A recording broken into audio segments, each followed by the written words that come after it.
শুধু মুখে প্লাস্টিক বর্জনের ডাক নয়, মানুষের মাঝে গিয়ে সচেতনতা গড়ে তোলাই লক্ষ্য। এই বার্তা নিয়ে প্রতি বছরের মতো এবছরও প্লাস্টিক মুক্ত সমাজ গঠনের লক্ষ্যে পদযাত্রার আয়োজন করল তরুণদয় ফাউন্ডেশন। উদয়নারায়ণপুর বাসস্ট্যান্ড থেকে রাজা উদয়নারায়ণপুর সেতু পর্যন্ত এই পদযাত্রায় অংশ নেন সংগঠনের প্রায় ৩৫ জন সদস্য ও সদস্যা। তাদের সঙ্গে যোগ দেন একাধিক পরিবেশ প্রেমী মানুষ।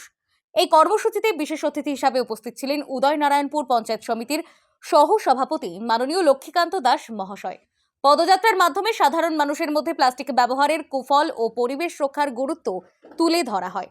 এবছরের এই কর্মসূচির অন্যতম বড় প্রাপ্তি হিসাবে সংগঠনের পক্ষ থেকে জানানো হয়েছে, বিগত কয়েক বছরের ধারাবাহিক প্রচারের ফলে অনেক মানুষ ইতিমধ্যে সচেতন হয়েছেন। রাজা উদয়নারায়ণপুর সেতুর নিচে বনভোজনে আসা মানুষের মধ্যে পরিবেশ রক্ষার তাগিদে থার্মোকলের প্লেট ও বাটির পরিবর্তে পরিবেশ বান্ধব কাগজের প্লেট ও বাটি সরবরাহ করা হয়। সেখানে দেখা যায় থার্মোকলের প্রায় ৩০০টি প্লেট ও বাটি পরিবর্তন করতে হয়েছে। তবে প্লাস্টিকের গ্লাস এখনও বহু মানুষ ব্যবহার করায় প্রায় ১৫০০টি প্লাস্টিক গ্লাস পরিবর্তন করতে হয় সংগঠনের সদস্যদের। সংগঠনের হিসাব অনুযায়ী ওই এলাকায় প্রায় ২৫০০ থেকে ৩০০০ মানুষের সমাগম হয়েছিল। সেই তুলনায় প্লাস্টিক সামগ্রীর ব্যবহার কম হওয়ায় সদস্যদের মধ্যে নতুন করে উৎসাহ ও অনুপ্রেরণা তৈরি হয়েছে।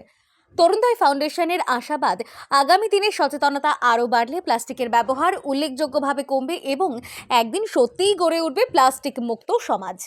Bureau report, social 24।